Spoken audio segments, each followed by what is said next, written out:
Good afternoon. Well, good evening actually. It's definitely the evening time. Today's vlog is brought to you by Google Maps. I do wish it was a sponsorship, but it isn't. But the power of Google Maps has brought me to this Loch Arkaig. How would you say? Arkaig. We're going to go with Arkaig. And again, I apologise to anyone who's Scottish.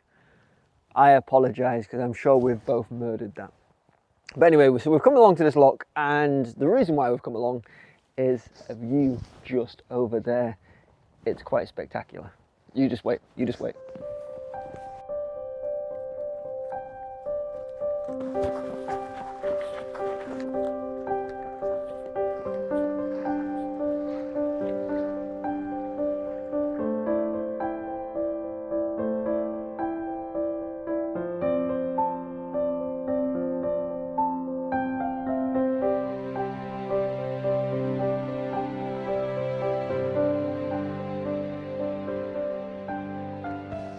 So that is Loch Arkaig. Arkaig.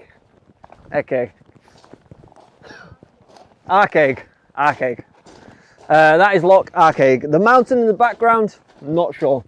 Foreground interest, not sure. How I'm gonna get this shot, not sure. But I'm not in a rush. I'm not in a rush to try and force this shot. I've come out tonight to have a nice tranquil time and enjoy a bit of photography, and I think this is where I'm going to get my shot. So we've had a little walk along, and I think I've found the perfect spot. Come and have a little look. So what I've got is I've got this section here, this nice big sweep that I might be able to have on the left hand side, sweeping around to the right hand side, and then coming into the mountains at the background. The sun has popped behind a big cloud, but I don't think that's going to take away. I think that's actually going to improve the scene. And then what I might do is get the long lens on and do a nice little panoramic of the mountains at the background, because they are incredible.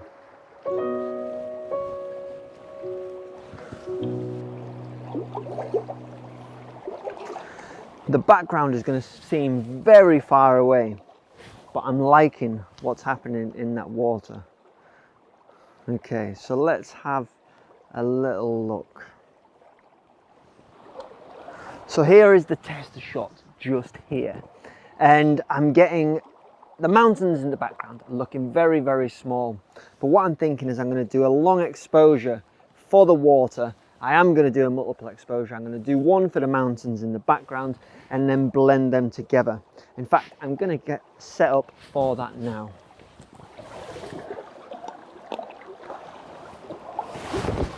My favourite app to do these long exposures, you will have heard me talk about before, but that is Photo Pills.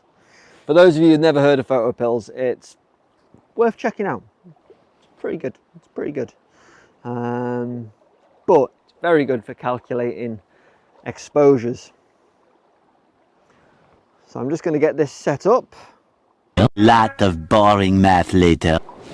So I've got my exposure and it's set for 1 minute 19. I'm just going to press the shutter button, 2-second timer, and then start it. And then in 1 minute 17, I'll stop that, and hopefully I'll have beautiful, tranquil water, very calm, to blend in with a sky shot, and then hopefully a nice little image. Fingers crossed.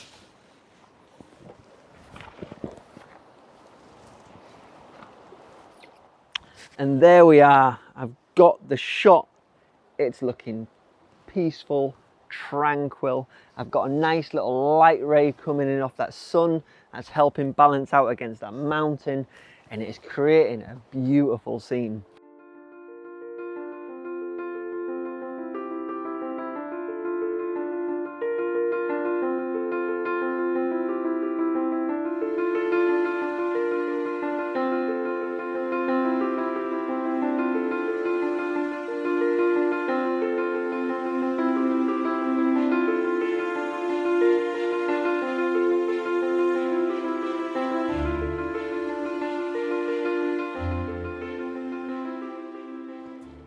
I'm trying to set my camera up so I can do a beautiful panorama,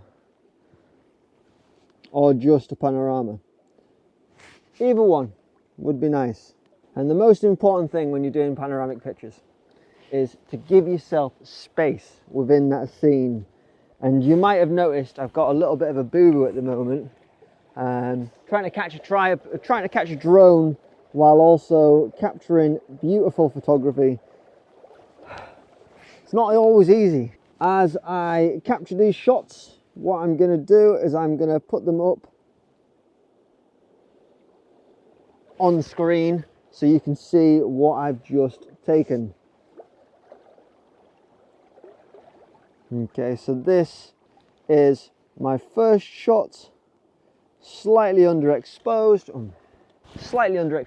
and wider to the left than what the shot's actually going to be like, but that's so that I can crop and trim. And then I'm going to do a 50% overlay so that as I come to put them together, the computer's not confused.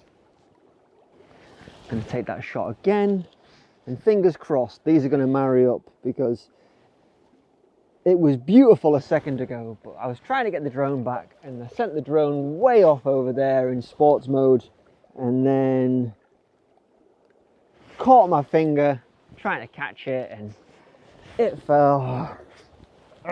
Tech, it creates beautiful video and imagery and all the rest of it, but trying to film, do this, do that, time that, so stressful.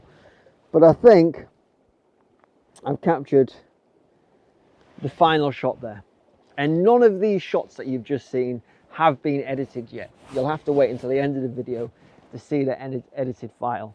And so just had an absolute meltdown. Tried to catch a drone, changed my lens, took a series of panoramics, check them out, all soft. Didn't sharpen my camera and my lens one iota. In a situation like this, when everything's kicking off, take your time. Run through your steps, run through your processes, make your little checks. Because when you miss that epic light, fill in that valley because you've been rushing around trying to do this, do that, do the other. A little bit irritating. But I did manage to capture one panoramic, which hopefully is still going to be nice. This isn't going to be the last time here, by far, for sure. And hopefully next time we'll have a little bit more time to chill, relax. I know I said we were going to do that at the beginning, but one thing led to another. You know how it is. But yeah, beautiful location, a beautiful evening. And I said at the beginning, the power of Google. And it's true. Google is a powerful tool for landscape photographers. Check out this little clip here. So, as I said in the video, the power of Google Maps is absolutely mind-blowing. Just check this out. I don't necessarily have permission from Google Maps to show you this, but it's not a bad thing I'm showing you, so fingers crossed they're okay with it. But anyway, so I was in Fort William and I was like, right, I need to find new places to come photograph. And I saw there's this Loch Arkaig not too far away from my house. And I was like, okay, well, I can't really tell what's going on. And so I went down here and I clicked on this, and this turns it into 3D mode. And then if you press command while in 3D mode, you can pan around and you can look at the shape of mountains.